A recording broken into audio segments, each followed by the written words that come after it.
సంక్రాంతికి పందెం కోళ్లు సిద్ధమవుతున్నాయి. అసలైన పోరాట పటిమ చూపే పుంజుల కోసం బేరసారాలు పూర్తయ్యాయి. హైకోర్టు ఆదేశాల్ని పాటిస్తూ సంప్రదాయ పోటీలు నిర్వహించేలా పోలీసులు, రెవెన్యూ అధికారులు తగిన చర్యలు తీసుకుంటున్నారు. ఈ నేపథ్యంలో కృష్ణా జిల్లాలో కోళ్ల పందాలకు తీసుకుంటున్న జాగ్రత్తలు, చేసిన ఏర్పాట్లపై కోళ్ల పెంపకందారులతో మా ప్రతినిధి వెంకటరమణ ముఖాముఖి. సాంప్రదాయబద్ధంగా జరిగినటువంటి కోడి పందాల్లో కోడి ఖచ్చితంగా గెలిచేలా కోడి పందాలు పెంపకందారులు ప్రత్యేకంగా వీటిని పెంచుతున్నారు. దాదాపు 3 ఏళ్ల నుంచి పైనే వీటిని కోళ్లను ప్రత్యేకంగా ఆహార పద్ధతిని అవలంబించడం సహా ప్రత్యేకంగా వాటిని ప్రతిరోజు కూడా పోటీలకు సిద్ధం చేస్తూ వాటిని ఖచ్చితంగా రేపు జరిగేటువంటి పోటీల్లో గెలిచే విధంగా వాటిని తర్ఫీదిస్తున్నారు. ప్రస్తుతం వీటికి ఇప్పటి వరకు ఎలాంటి తర్ఫీదునిచ్చారు, వాటికి పెంపకంలో ఎలాంటి జాగ్రత్త తీసుకున్నారు, రేపు జరగబడినటువంటి పోటీల్లో వీటి ఖచ్చితంగా గెలుపు సాధించే విధంగా ఎలాంటి చర్యలు తీసుకుంటున్నారనే విషయాన్ని కోళ్ల పెంపకందారులు అలాగే కోడి పందాలకు ప్రతి ఏటా విశేష అనుభవం ఉన్నటువంటి వాళ్ళు మనతో ఉన్నారు. వారిని అడిగి మరిన్ని విషయాలు తెలుసుకుందాం.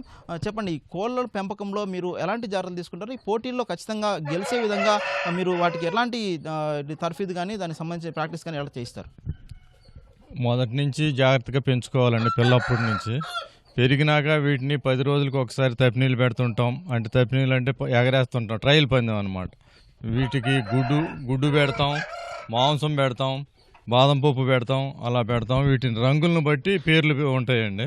తెల్లదాన్ని ఏమో సీతువా అంటారు, గోధుమ రంగు దాన్ని అబ్బర్స్ అంటారు, పచ్చగా ఉన్నదాన్ని నెమలు అంటారు. అలా 7-8 రంగులు ఉంటాయండి. ప్రస్తుతం ఎలా ఉందండి కోళ్ళకు డిమాండ్ ఎలా ఉంది? ప్రస్తుతం ఈ సంవత్సరం ఎలా ఉంది? 30,000 నుంచి 50,000 దాకా ఉంది ఒక్కొక్క కోడి. దీన్ని పెర్ఫార్మెన్స్ని బట్టి ఉంటుందండి. దాన్ని పోట్లాడే పద్ధతిని బట్టి దాని రేటు ఉంటుందండి. దాని జాతిని బట్టి కూడా రేటు ఉంటుంది. మొత్తంగా మీ దగ్గర ఎన్ని రకాలైనటువంటి జాతులు ఇక్కడ అందుబాటులో ఉన్నాయి? వాటిలో ఏ జాతికి ఎక్కువ అంటే పోరాడే తత్వం ఎక్కువగా ఉంటుంది? వాటికి సంబంధించిన ఇప్పుడు అసలీ పందెం అనేపాటికి కగర్లు, టేకర్లు, రేజాలు, పేలాలు అని ఉంటాయండి. వీటి 4టికి కూడా బాగా ఇది ఉంటుందండి, పోటాడే శక్తి ఎక్కువ ఉంటుంది. మీరు చెప్పండి, కోళ్ళు పందాలనే సాంప్రదాయబద్ధంగా జరుపుకునేందుకు కానీ ఈసారి మీరు ఎలాంటి ఏర్పాటు చేసుకుంటున్నారు దానికి సంబంధించి? ఈ సంవత్సరం హైకోర్టు ఆదేశాలను బట్టి 2 సంవత్సరాల నుంచి మేము డింకినీ పందాలు వేస్తున్నామండి. మామూలుగా చిన్నప్పటి నుంచి కోళ్ళ పందాల్లో ఏమైనా పార్టిసిపేట్ చేస్తారా? ఈసారి ఎట్లా ఉంటుంది అనుకుంటున్నారు? మీరు ఎట్లా చేయడానికి ఎట్లా ఏర్పాటు చేస్తున్నారు? మేము 10 ఏళ్ళ నుంచి చేస్తున్నామండి. అది వరకు భీమవరం వెళ్ళేవాళ్ళము. ఈ 4 ఏళ్ళ నుంచి ఈడుపుగల్లో పెడుతున్నారు మా ఊళ్ళో. మేము ఇక్కడికే వెళ్తున్నాము. 2 ఏళ్ళ నుంచి మటుకు ఖర్చులు లేకుండా డింకినీ పందాలు వేస్తున్నాము. అది వరకు ఖర్చులు కట్టాము, మేమే ఒప్పుకుంటున్నాం. హైకోర్టు ఇది ఇచ్చిన కాంచి డింకినీ పందాలకే మేము వెళ్తున్నాము. డింకినీ పందాలకే మేము పెంచుతున్నాం కోళ్ళని. కోడి పందాలు అనేవి ఎన్నో తరాలుగా సాంప్రదాయబద్ధంగా వస్తున్నాయి. అంతే సాంప్రదాయబద్ధంగానే ఈసారి కూడా కోడి పందాలు వేసుకునేందుకు కూడా సిద్ధమవుతున్నట్టుగా ఇక్కడ కోడి పందాల నిర్వాహకులు చెబుతున్నారు. అదేవిధంగా ఈసారి అంటే సర్వోన్నత న్యాయస్థానం ఇచ్చినటువంటి తీర్పును అమలు చేసే విధంగా కోడికి కాలికి కత్తె కొట్టకుండా సాంప్రదాయబద్ధంగా కోడి పందాలు నిర్వహించుకునేందుకు వీలుగా ఇటు పోలీసులు అలాగే రెవెన్యూ శాఖ అధికారులు కూడా చర్యలు తీసుకుంటున్నారు. నిర్వాహకులకు కోడి పందాలకు బరులు వేసి నిర్వహించే వాళ్ళందరికీ కూడా ప్రత్యేకంగా నోటీసులు జారీ చేస్తున్నారు.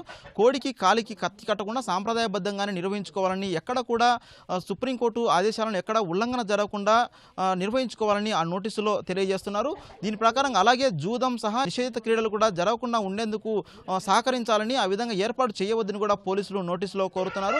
ఈ విధమైనటువంటి చర్యల వల్ల ఈసారి ఖచ్చితంగా సాంప్రదాయబద్ధంగానే కోడి పందాలు నిర్వహించుకునేలా పోలీసులు యంత్రాంగం ఉండగా వీళ్ళంతగా మేరకు కృషి చేస్తున్నారు. ఈ నేపథ్యంలో ఈ ప్రతిసారిలాగానే సాంప్రదాయబద్ధంగా జరుగుతాయా, లేదంటే ఈసారి ఎలా ఉంటుంది కోడి పందాలు అనేటువంటి విషయం మాత్రం ఆసక్తి నెలకొంది. కృష్ణా జిల్లా నుంచి కెమెరామెన్ శేషావతి కలిసి వెంకటరమణ, ఈటీవీ న్యూస్.